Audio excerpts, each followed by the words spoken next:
প্রিয় দর্শক, জানিয়ে দেব আমাদের হাতে থাকা সর্বশেষ আপডেট আন্তর্জাতিক বাংলা খবর। চ্যানেলটি সাবস্ক্রাইব করে আমাদের সাথেই থাকুন। আচরণ না বদলালে ইরানে আবার বোমা হামলার হুমকি ট্রাম্পের। আচরণ না বদলালে ইরানের ওপর আবারও সামরিক হামলা চালানো হতে পারে বলে হুঁশিয়ারি দিয়েছেন মার্কিন প্রেসিডেন্ট ডোনাল্ড ট্রাম্প। সুইজারল্যান্ডে বহুল প্রতীক্ষিত মার্কিন ইরান সমঝোতা চুক্তি স্বাক্ষরের ঠিক 2 দিন আগে তিনি এই মন্তব্য করলেন। বুধবার 17 জুন G7 সম্মেলনে সাংবাদিকদের সঙ্গে আলাপকালে ট্রাম্প বলেন, আসন্ন নথিটি কোনো চূড়ান্ত শান্তি চুক্তি নয়, বরং এটি একটি প্রারম্ভিক সমঝোতার ভিত্তি। পরবর্তী আলোচনার ফলাফল সন্তোষজনক না হলে ওয়াশিংটন বিকল্প পদক্ষেপ বিবেচনা করবে। মিশরের প্রেসিডেন্ট আবদেল ফাত্তাহ আল সিসির উপস্থিতিতে ট্রাম্প আরও বলেন, ইরান যদি প্রতিশ্রুতি অনুযায়ী আচরণ না করে তাহলে যুক্তরাষ্ট্র কঠোর প্রতিক্রিয়া জানাতে দ্বিধাবোধ করবে না। তিনি অভিযোগ করেন, দীর্ঘ কয়েক দশক ধরে তেহরান আন্তর্জাতিক অঙ্গনে দায়িত্বশীল আচরণ প্রদর্শন করতে ব্যর্থ হয়েছে। 1979 ইসলামিক বিপ্লবের পর থেকে যুক্তরাষ্ট্র ও ইরানের সম্পর্কের টানাপোড়েনের প্রসঙ্গও তিনি উল্লেখ করেন। এই বছরের ফেব্রুয়ারিতে ইরানের শীর্ষ নেতৃত্বকে লক্ষ্য করে পরিচালিত বিমান হামলার পর 2 দেশের মধ্যে উত্তেজনা তীব্র আকার ধারণ করে। পরবর্তী সময়ে কূটনৈতিক তৎপরতা বাড়ার ফলে সংঘাত নিরসনের উদ্যোগ শুরু হয়। কূটনৈতিক সূত্রগুলোর তথ্য অনুযায়ী সুইজারল্যান্ডে নির্ধারিত সমঝোতা স্বাক্ষরের সঙ্গে সঙ্গে উভয় পক্ষের মধ্যে বিস্তৃত আলোচনার নতুন পর্ব শুরু হতে পারে। সম্ভাব্য চূড়ান্ত চুক্তির বিভিন্ন বিষয় নিয়ে প্রায় 2 মাস আলোচনা চলবে বলে ধারণা করা হচ্ছে। এদিকে হরমুজের জন্য ভিআইপি পাসের কথা ভাবছেন ট্রাম্প। মধ্যপ্রাচ্যে উত্তেজনা প্রশমনের প্রচেষ্টার মধ্যে হরমুজ প্রণালী দিয়ে তেলবাহী জাহাজ চলাচল স্বাভাবিক করতে নতুন উদ্যোগ বিবেচনা করছে যুক্তরাষ্ট্র। মার্কিন সংবাদ মাধ্যম পলিটিকোর এক প্রতিবেদনে বলা হয়েছে, জাহাজ মালিকদের জন্য অর্থের বিনিময়ে মার্কিন নৌবাহিনীর নিরাপত্তা এসকর্ট দেওয়ার একটি ভিআইপি পাস ব্যবস্থা নিয়ে আলোচনা চলছে। মঙ্গলবার 16 জুন প্রকাশিত প্রতিবেদন অনুযায়ী প্রেসিডেন্ট ডোনাল্ড ট্রাম্প এবং হোয়াইট হাউসের চিফ অফ স্টাফ সুজি ওয়াইলস সংশ্লিষ্ট কর্মকর্তাদের এমন পরিকল্পনা তৈরির নির্দেশ দিয়েছেন যাতে জাহাজ মালিকরা হরমুজ প্রণালী দিয়ে চলাচলের ঝুঁকি নিতে আগ্রহী হন। যদিও ট্রাম্প বলেছেন, চলতি সপ্তাহের মধ্যেই বিশ্বের অন্যতম গুরুত্বপূর্ণ তেল পরিবহন পথ হরমুজ প্রণালী স্থায়ীভাবে টোল মুক্ত এবং সম্পূর্ণ উন্মুক্ত হবে। এদিকে একই সময়ে ইরান ইঙ্গিত দিয়েছে, প্রণালীটি অতিক্রমকারী বাণিজ্যিক ট্যাঙ্কারগুলোর কাছ থেকে নির্দিষ্ট কিছু সেবার বিনিময়ে ফি আদায় করা হতে পারে। বর্তমানে বেশিরভাগ বীমা কোম্পানি হরমুজ প্রণালী দিয়ে চলাচলকে উচ্চ ঝুঁকিপূর্ণ হিসেবে বিবেচনা করছে, ফলে অনেক জাহাজই বীমা সুবিধা পাচ্ছে না। এ অবস্থায় জাহাজ মালিকদের জন্য বিশেষ নিরাপত্তা ব্যবস্থার পাশাপাশি বীমা কোম্পানিগুলোকে কাভারেজ দিতে রাজি করানোর বিষয়েও আলোচনা চলছে। জ্বালানি খাতের 2টি সূত্র জানিয়েছে, প্রস্তাবিত ব্যবস্থায় জাহাজ মালিকরা নির্দিষ্ট ফি পরিশোধ করে মার্কিন নৌবাহিনীর নিরাপত্তা এসকর্ট সহ দ্রুত যাতায়াতের সুবিধা পাবেন। এক সূত্রের ভাষায় এটি অনেকটা ভিআইপি পাসের মতো হবে, যেখানে অর্থের বিনিময়ে নিরাপদ ও দ্রুত ট্রানজিট সুবিধা দেওয়া হবে। এদিকে সাবেক এক মার্কিন কর্মকর্তা বলেছেন, এই প্রস্তাবের আরেকটি উদ্দেশ্য হল ইউরোপীয় মিত্রদের ওপর নিরাপত্তা দায়িত্বের অংশ চাপিয়ে দেওয়া। তার মতে, হরমুজ অঞ্চলের নিরাপত্তা নিশ্চিত করতে শুধু যুক্তরাষ্ট্রের ওপর নির্ভর করা উচিত নয়। G7 সম্মেলনের সময় ইউরোপীয় দেশগুলির ওপর চাপ সৃষ্টি করতেই এমন আলোচনা সামনে আনা হয়েছে। এর আগে এপ্রিলে ট্রাম্প মন্তব্য করেছিলেন, হরমুজ প্রণালী দিয়ে চলাচলকারী জাহাজ থেকে ফি আদায়ের অধিকার ইরানের নয়, বরং যুক্তরাষ্ট্রের থাকা উচিত। তিনি বলেছিলেন, ইরানকে ফি নিতে দেওয়ার চেয়ে আমি চাই আমরা সেই অর্থ সংগ্রহ করি। এছাড়া মার্কিন প্রতিরক্ষা উৎপাদন আইন বা DPA ব্যবহার করে দেশটির বীমা কোম্পানিগুলোকে হরমুজগামী জাহাজের জন্য বীমা কাভারেজ দিতে বাধ্য করার বিষয়টিও বিবেচনায় রয়েছে। তবে এখনও কোনো সিদ্ধান্ত চূড়ান্ত হয়নি। 19 জুন যুক্তরাষ্ট্র ও ইরানের মধ্যে সংঘাত নিরসনে একটি সমঝোতা মনস্মারক স্বাক্ষরিত হওয়ার কথা থাকলেও সম্ভাব্য নতুন উত্তেজনার আশঙ্কায় অনেক জাহাজ মালিক এখনও অপেক্ষার অবস্থানে রয়েছেন। পণ্যবাজার বিশ্লেষণ প্রতিষ্ঠান ক্লেপারের তথ্য অনুযায়ী বর্তমানে হরমুজ প্রণালীর বাইরে পারস্য উপসাগরে প্রায় 500টি জাহাজ অপেক্ষা করছে, যার মধ্যে প্রায় 220টি তেলবাহী ট্যাঙ্কার।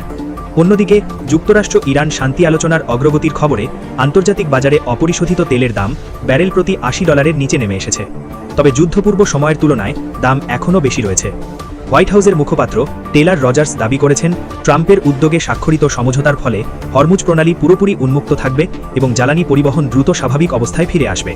তিনি নাম প্রকাশে অনিচ্ছুক সূত্রের বরাতে প্রকাশিত বিভিন্ন প্রতিবেদনকে ভিত্তিহীন জল্পনা বলে মন্তব্য করেন। সবশেষ জানিয়ে দেব, যুক্তরাষ্ট্র ইরান চুক্তির রূপরেখা প্রকাশ করা হবে শিগগিরই, বলছেন ট্রাম্প। যুদ্ধ অবসানে যুক্তরাষ্ট্র ও ইরানের মধ্যকার প্রাথমিক চুক্তির বিস্তারিত তথ্য গতকাল মঙ্গলবার থেকে প্রকাশ্যে আসতে শুরু করেছে। যুক্তরাষ্ট্রের প্রেসিডেন্ট ডোনাল্ড ট্রাম্প বলেছেন, এই চুক্তির মাধ্যমে ইরানকে পারমাণবিক অস্ত্র তৈরি থেকে বিরত রাখা হবে। এক মার্কিন কর্মকর্তা বলেছেন, চুক্তি কার্যকর হওয়ার পর ইরান আবারও তেল বিক্রি করতে পারবে।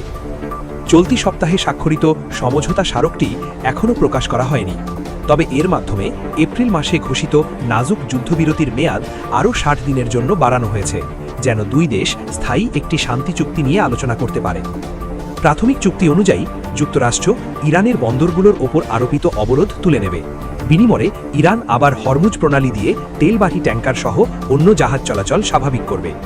গত 28 ফেব্রুয়ারি ইরানে যুক্তরাষ্ট্র ও ইসরায়েলের হামলা শুরু হওয়ার পর থেকে তেহরান এই গুরুত্বপূর্ণ নৌপথটি কার্যত বন্ধ করে দিয়েছে। ট্রাম্প বলেন, চুক্তিতে স্পষ্টভাবে উল্লেখ করা হয়েছে ইরানের কাছে কোনো পারমাণবিক অস্ত্র থাকবে না। তিনি আরও বলেন, কয়েকদিনের মধ্যেই একটি আনুষ্ঠানিকতার মাধ্যমে চুক্তির পূর্ণাঙ্গ রূপরেখা প্রকাশ করা হবে।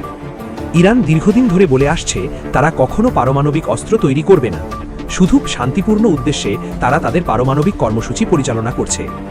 ইরানে হামলার পক্ষে বিভিন্ন সময় বিভিন্ন যুক্তি দিয়েছেন প্রেসিডেন্ট ডোনাল্ড ট্রাম্প, তবে তিনি যে লক্ষ্যগুলোর কথা বলেছিলেন তার খুব কমই অর্জিত হয়েছে বলে মনে হচ্ছে। ইরানের সরকার এখনও টিকে আছে, দেশটির ব্যালিস্টিক ক্ষেপণাস্ত্র কর্মসূচি ভেঙে দেওয়া যায়নি। হিজবুল্লাহ মতো ইরানপন্থী সশস্ত্র গোষ্ঠীগুলোর প্রতি তেহরানের সমর্থনও বন্ধ হয়নি। এই চুক্তির কারণে ট্রাম্প নিজ দলের মধ্যেই সমালোচনার মুখোমুখি হতে পারেন। আগামী নভেম্বরে যুক্তরাষ্ট্রে মধ্যবর্তী নির্বাচন অনুষ্ঠিত হওয়ার কথা আছে। ইরানের নেতারাও চাপের মধ্যে পড়তে পারেন, কারণ যুদ্ধবিধ্বস্ত দেশটির নেতারা যদি দেশের অর্থনৈতিক সংকট কমাতে ব্যর্থ হন, তাহলে তাদেরও নতুন করে গণবিক্ষোভের মুখোমুখি হতে হবে। ইসরায়েল সরাসরি চুক্তির আলোচনায় অংশ নেয়নি। দেশটি এপ্রিলের যুদ্ধবিরতি ও সর্বশেষ যুক্তরাষ্ট্র ইরান চুক্তি দুটো থেকেই নিজেকে দূরে রেখেছে। তাই নতুন এই যুদ্ধবিরতি কতটা টেকসই হবে তা নিয়ে অনিশ্চয়তা থেকে গেছে। মধ্যপ্রাচ্যের বেশিরভাগ দেশেই এই যুদ্ধের প্রভাব পড়েছে। এই সংঘাতকে কেন্দ্র করে 7,000-এর বেশি মানুষ নিহত হয়েছেন, তাদের বেশিরভাগই ইরান এবং লেবাননের। গত মার্চ মাসে ইরানের মিত্র গোষ্ঠী হিজবুল্লাহ যুদ্ধে যোগ দেওয়ার পর লেবাননে সামরিক অভিযান জোরদার করেছে ইসরায়েল। যুক্তরাষ্ট্রের প্রেসিডেন্ট জেডি ভ্যান্স বলেছেন, এই চুক্তির আওতায় ইসরায়েল এবং লেবাননও আছে। তবে তার এই বক্তব্যের সঙ্গে দ্বিমত পোষণ করেছেন ইসরায়েলের প্রধানমন্ত্রী বেঞ্জামিন নেতানিয়াহু। তিনি গত সোমবার বলেন, ইসরায়েল এই চুক্তি মানার বাধ্যবাধকতায় নেই, তারা দক্ষিণ লেবানন থেকে সেনা প্রত্যাহার করবেন না। হিজবুল্লাহর এক মুখপাত্র রয়টার্সকে বলেন, লেবাননের দক্ষিণাঞ্চলে ইসরায়েলি দখলআন্দাজি চলতে থাকলে ইরান স্থায়ী যুদ্ধবিরতিতে সম্মত হবে বলে তারা মনে করেন না। ইরানের সামরিক কমান্ডের কেন্দ্রীয় দফতর খাতাম আল আনবিয়া সেন্ট্রাল হেডকোয়ার্টার্স সতর্ক করেছে, লেবাননের দক্ষিণাঞ্চলে হামলা বন্ধ না করলে ইসরায়েলকে কঠোর জবাবের মুখোমুখি হতে হবে। এক শীর্ষ মার্কিন কর্মকর্তা বলেন, এই চুক্তির কারণে ইরান অবিলম্বে তেল ও অন্যান্য জ্বালানি রপ্তানি শুরু করতে পারবে। এছাড়া তেল বিক্রি সহজ করতে ব্যাংকিং, পরিবহন এবং বীমা সংক্রান্ত সেবাও অন্তর্ভুক্ত করা হয়েছে। ইরান ও যুক্তরাষ্ট্রের কর্মকর্তাদের মতে, ভবিষ্যতে এই চুক্তি ইরানকে বড় অর্থনৈতিক সুবিধা দিতে পারে। এর মধ্যে আছে আন্তর্জাতিক নিষেধাজ্ঞা শিথিল করা এবং বিদেশে জব্দ থাকা সম্পদ মুক্ত করা। এছাড়া ইরান যদি চুক্তির শর্ত মেনে চলে, তাহলে দেশটির জন্য $30,000 কোটি একটি পুনর্গঠন তহবিল গড়ার পথ তৈরি হতে পারে। যেসব উপসাগরীয় দেশে মার্কিন সামরিক ঘাঁটি আছে এবং যুদ্ধ চলাকালীন যেগুলো ইরানের হামলার শিকার হয়েছিল, তারা এই তহবিলের অর্থ দেবে। কঠিন আলোচনা এখনও বাকি। আগামী 60 দিনে আলোচকরা আবারও কয়েকটি জটিল বিষয় নিয়ে আলোচনা শুরু করবেন। এর মধ্যে সবচেয়ে গুরুত্বপূর্ণ হল ইরানের পারমাণবিক কর্মসূচির ভবিষ্যৎ। যুদ্ধ শুরুর আগে ফেব্রুয়ারিতে ইরান ও ট্রাম্প প্রশাসনের কর্মকর্তারা এ বিষয়ে আলোচনা করছিলেন, কিন্তু যুদ্ধ শুরু করার দেশটির সিদ্ধান্তের কারণে সেই আলোচনা মাঝপথে থেমে যায়। তবে ট্রাম্প ও নেতানিয়াহু যে দুটি বিষয়কে সামনে টেনে যুদ্ধের পক্ষে যুক্তি দিয়েছিলেন, সেগুলো বর্তমান আলোচনার এজেন্ডায় নেই বলে মনে হচ্ছে। বিষয় দুটি হল আঞ্চলিক মিত্র সশস্ত্র গোষ্ঠীগুলোর প্রতি ইরানের সমর্থন বন্ধ করা এবং দেশটির মিসাইল প্রোগ্রাম সীমিত করা। এদিকে ট্রাম্প সম্প্রতি প্রকাশ্যে নেতানিয়াহুর সমালোচনা করেছেন এবং ইসরায়েলের সামরিক অভিযান নিয়ে অসন্তোষ প্রকাশ করেছেন। গতকাল মঙ্গলবার তিনি বলেন, ইসরায়েল যেভাবে চলছে তাতে তিনি খুশি নন। ইরানের সঙ্গে পরবর্তী ধাপের আলোচনা সম্পর্কে সাংবাদিকদের ট্রাম্প বলেন, ইরান চুক্তিটি করতে চায়। যুদ্ধ শুরুর থেকেই ট্রাম্প একই ধরনের বক্তব্য দিয়ে আসছেন। ট্রাম্প আরও বলেন, তাদের আবার ব্যবসা বাণিজ্যে ফিরতে হবে। এখন সম্পর্ক স্বাভাবিক হয়ে গেছে, তাই আমি মনে করি আলোচনা খুব দ্রুত এগোবে।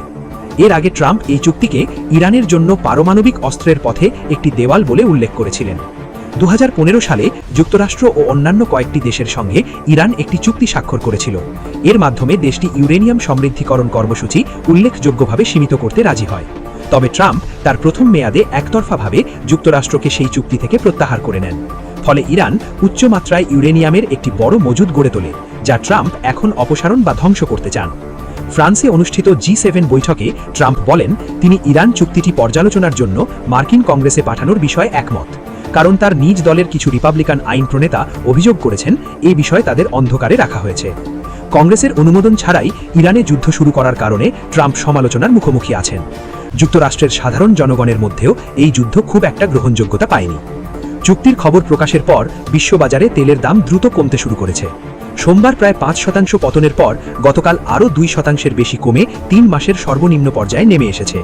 তবে জ্বালানি খাতের কর্মকর্তারা বলছেন মধ্যপ্রাচ্যে তেল ও গ্যাস উৎপাদন পুরোপুরি স্বাভাবিক অবস্থায় ফিরতে এখনও কয়েক মাস লাগতে পারে।